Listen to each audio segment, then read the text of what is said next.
Hello and welcome to Fork in the Road. My name is Rusty Gaylord. I am the host. Fork in the Road is a conversation with interesting, smart, successful people who have arrived at this place through changes and decisions in their life. So Fork in the Road is an opportunity to go look at those and look at some of the lessons and the leadership principles that we can extract from those experiences. I'm super happy today to have Ross Bernstein with us. Ross is a keynote speaker who has delivered keynotes on all 7 continents of the world for all size groups for many different companies. He's been on TV. He's written dozens of books. So a super dynamic guy, and I'm really happy to have him here with us today. Welcome, Ross. Hey, Rusty. Thanks for having me on. Absolutely. I'd love to just jump into one of those forks in the road. And we were chatting earlier about how one of your failures in life turned into a great opportunity. And I'd love it if you can share with us how you made that transition and how you worked through that challenging time. Yeah, thank you. So my biggest fork in the road happened back in college. We're both Minnesota boys. I grew up in southern Minnesota where hockey it's not like northern Minnesota where they pull the kids out of the wombs by their skate blades. It was different, right? Southern Minnesota was basketball country, wrestling country. But when I was 10 years old, I watched the Miracle on Ice hockey team. And I was such a fan of Herb Brooks, this amazing coach of this team. And he was a coach at the University of Minnesota. And I went to his hockey camp when I was 10, and I was the worst guy there. I won the most improved award for the guy who sucks the most. And but I got into hockey, and I wound up trying out to play at the University of Minnesota. And I lasted about 10 minutes. I wound up trying to take out our team captain to impress the coaches. It did not go well, but I got cut. And I was pretty devastated, but there was another job opening on the team. It was the team mascot, Goldie the Gopher. So I opted for the next best thing. I became the mascot, had a lot of fun as a mischievous rodent, got into a lot of trouble, and I actually wound up writing a book about it. My senior year in college, I had 2 brothers go on to get their Ivy League MBAs, and I opted to use my graduate school money to write and publish a book as a 21-year-old called Gopher Hockey by the Hockey Gopher.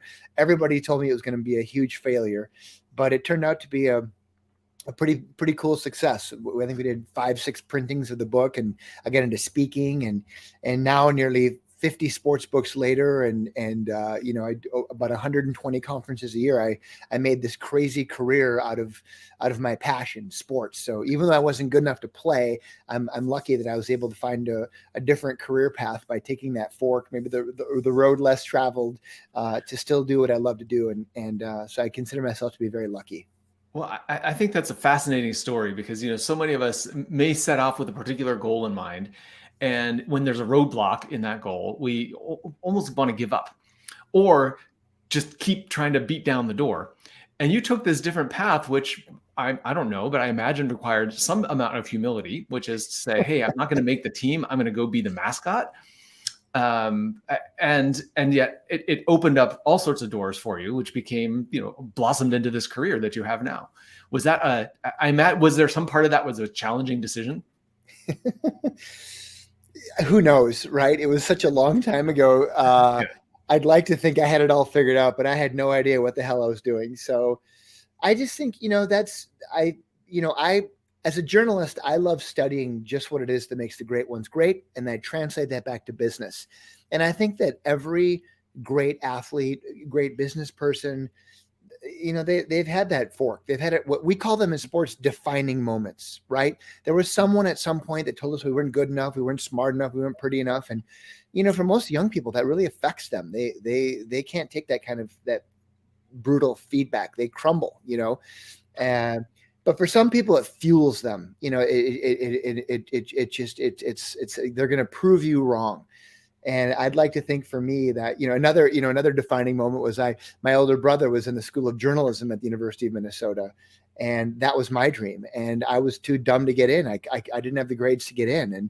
And so now that I've written all these books, it's like my way of saying, oh, okay, wasn't good enough for you? We'll take that. And sometimes I think you have to find those moments, those forks, to be able to say, I could go down this path or I could go down that path, and you got to take some risks and try some things and put yourself out there. And I think that, for the great ones, they're they're rewarded when they kind of put that chip on their shoulder and wear it as a badge of honor. Yeah. Well, what would you say differentiates those people who are able to make that transition? I mean, you said some people crumble and some people are fueled by it. Like, what is it about a person who does put that chip on their shoulder, wear it as a badge of honor, and move forward?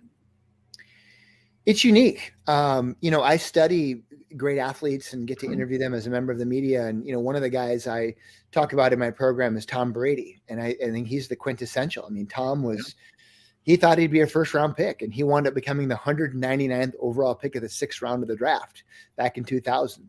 I mean, that means, every team passed over him 6 times before the Patriots said, sure, we'll take a flyer on the backup from Michigan. I mean, he just, he had none of the measurables at the scouting combine. He was the slowest, and 6 quarterbacks got drafted ahead of him. But he had these intangible qualities, this enthusiasm, this drive, he studied. And when the Patriots drafted him, he said, thank you for the opportunity. I'm going to keep my mouth shut, my ears open. I'm going to listen. I'm going to learn. And when his opportunity came, he made the most of it. And now whenever he plays one of those teams who passed him over, he says, I wasn't good enough for you. All right, we'll take that. And I think this is what makes the great ones great, is they got to find a reason to get up every morning when it's cold and it's dark and and their body aches and they don't want to go to work. They grind, they go.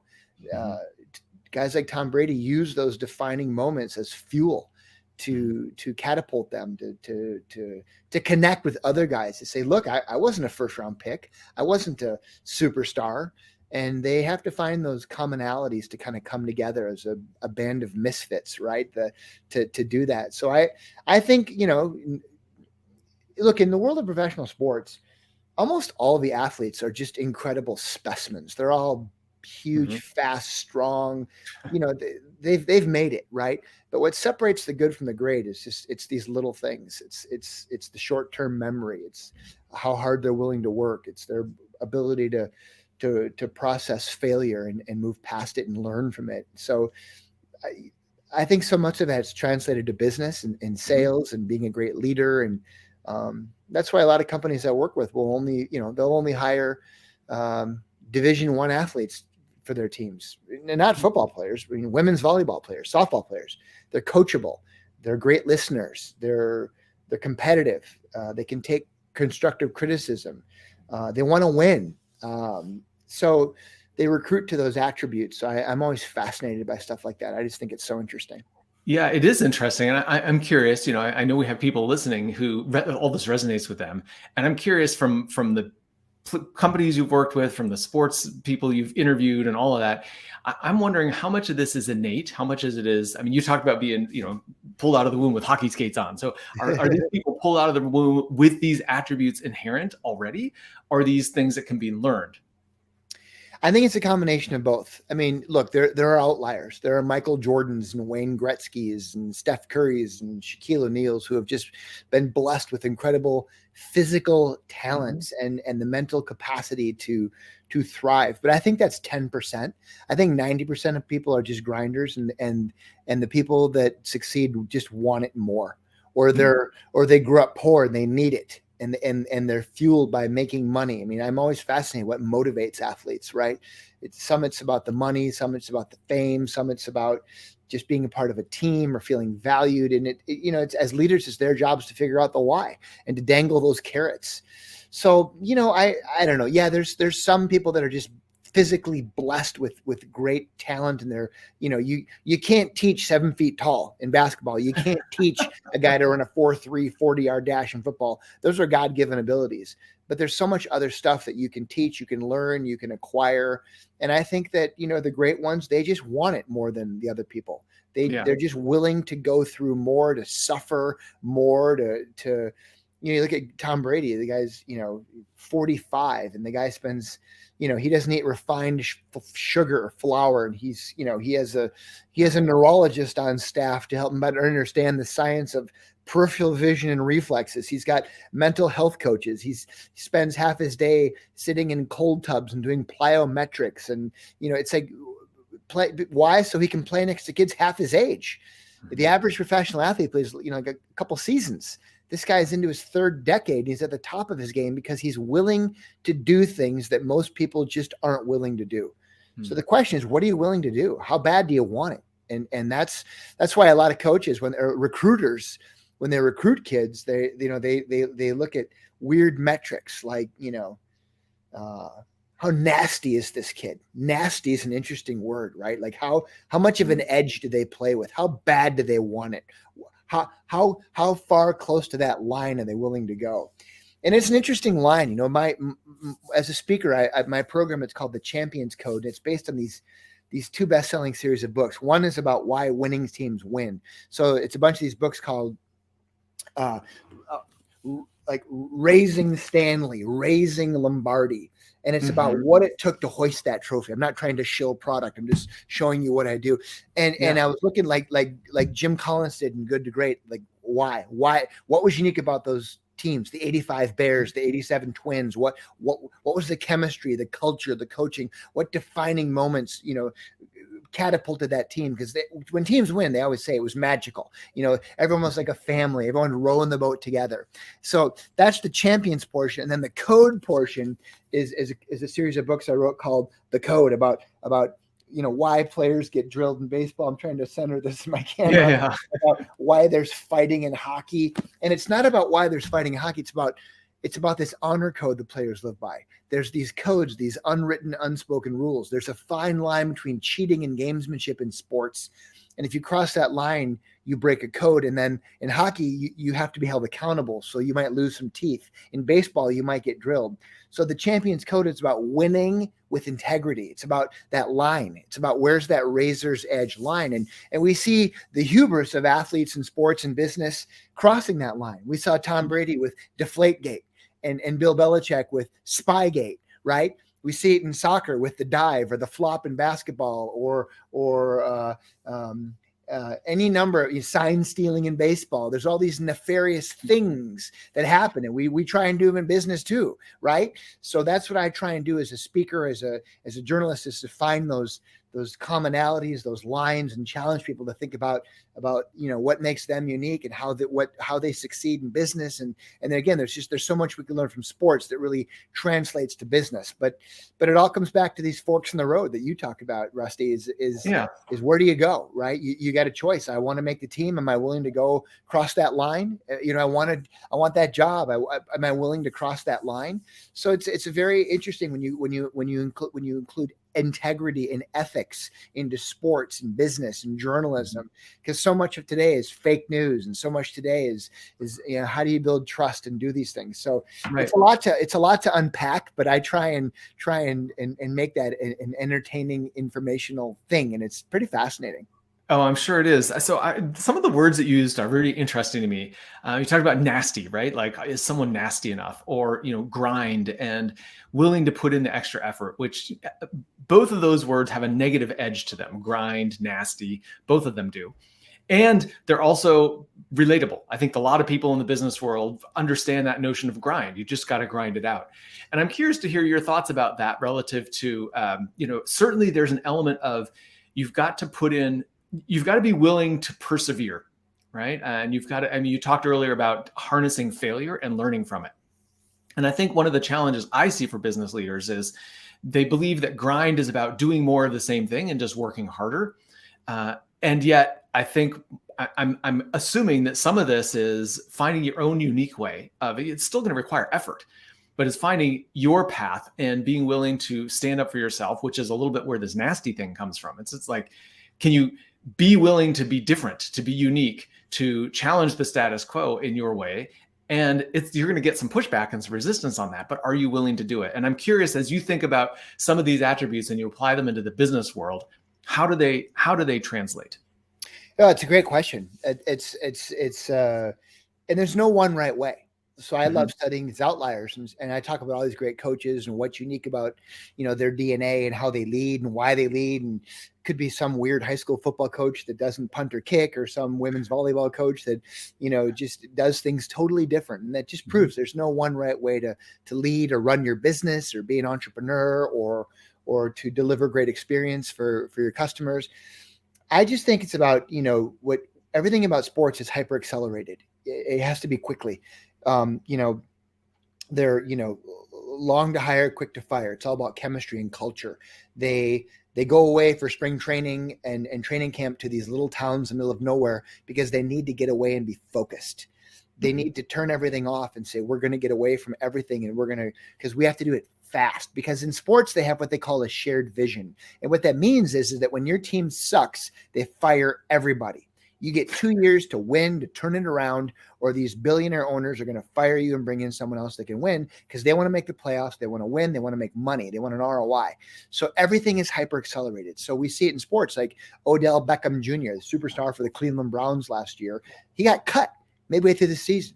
They just cut him. They said, you're a team cancer. We don't want you. It's addition through subtraction. We think we're going to be better without you. So he wound up going to LA, and he fit in there. And of course, he helped lead them to the Super Bowl. So a lot of these things to me are fascinating, how teams are able to quickly process who's going to fit in, who's not going to fit in. In business, some companies, like I said, will only hire D1 athletes. I have some companies that will only hire not farm kids, dairy farm kids. Why? Because they're disciplined. They're up at 5 in the morning doing chores. These are things you can't teach. Work with Ritz-Carlton. They only hire people with amazing smiles. You can teach people how to run a cash register or how to clean a room, but there's certain things inalienable things that you can't teach. So in hockey, the nasty factor is huge because a huge tactic for hockey is you want a guy who's an instigator, an agitator, a guy with no filter who will just if he knows you got a broken rib, his job that whole game is to follow you around with his stick and whack you in the ribs to get you keep your head in a swivel. So you got to worry about that guy, right? And if he wants to fight, you'll fight. If he wants to turtle, he'll turtle. I mean, he'll do whatever it is, but there's a tactic. It's like chess. And if you can take the other guy's mind out of the game by having a nasty guy who was willing to do these things, that's a competitive advantage. It's chess. You take out my best guy, I'll take out your best guy. And it comes down to how deep is your talent pool, and we're going to win. So they got to find all these different role players to do these different roles. And you're not going to win with a bunch of superstars. Sports never comes down to the best team. If it was the best team, the Yankees would win it every year. They got the best players. They can afford all the best coaches, facilities, but that's not how sports works. It comes down to these weird intangible things. Business too. Yeah. Well, so how does that how do you reconcile the nasty factor with integrity and business? Like, how do those things all come together? Well, I don't know if they're mutually exclusive. It's interesting. It's an interesting dynamic. I would say that, I talk about golfers, these codes in sports. Golf is the only sport where the code is to do the right thing. I talk about players disqualifying themselves after, discovering they had an extra club in their bag when no one knew. A golfer disqualifying himself for giving himself a 2-stroke penalty in the middle of the woods with no one watching, and they touched a loose impediment that moved their ball a 1/4 inch. No one knew, but they knew. And that's the essence of golf.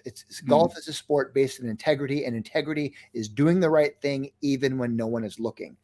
Other sports like NASCAR, they celebrate cheating. You ain't cheating, you ain't trying, right? I mean, it's part of the deal.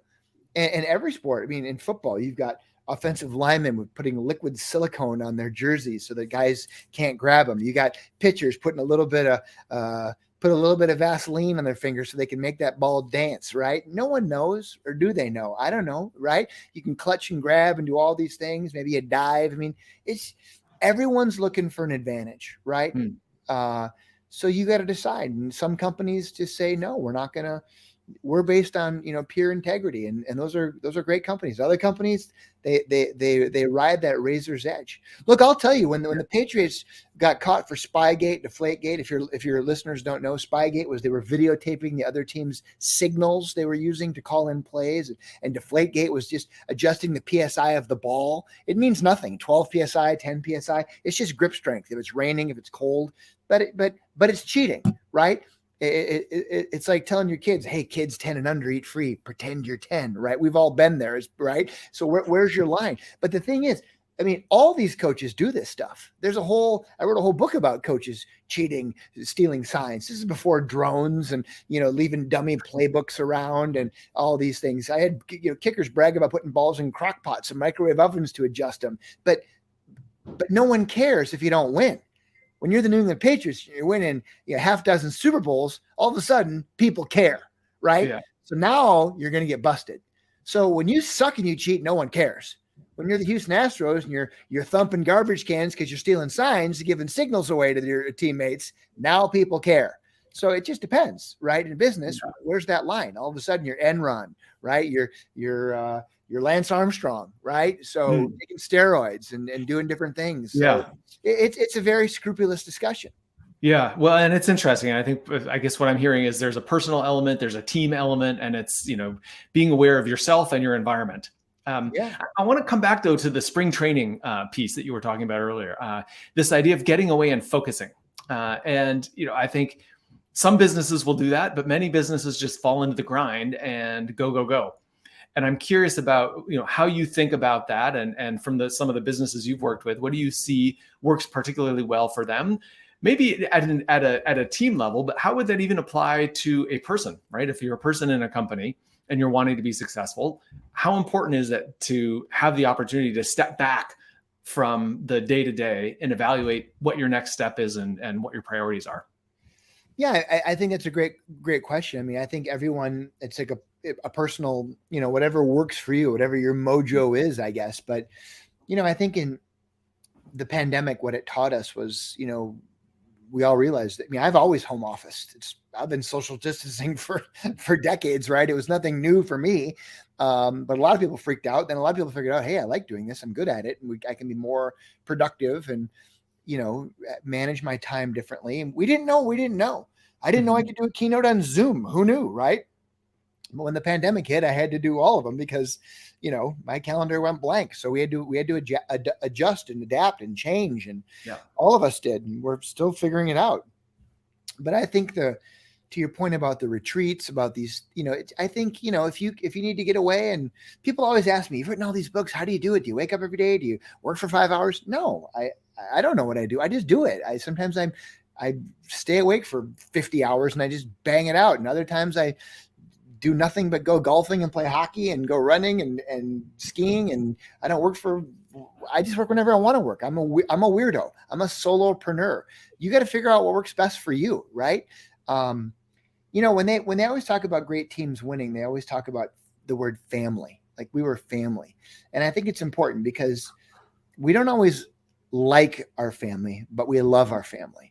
And I think that's the essence for great teams is they come together. There's always these commonalities. There's defining moments. Maybe someone died. Maybe there was a hurricane, a forest fire, a flood, a drought. There was tragedy. Someone, committed suicide. I mean, these things are very common that they affect communities, cities, teams, individuals.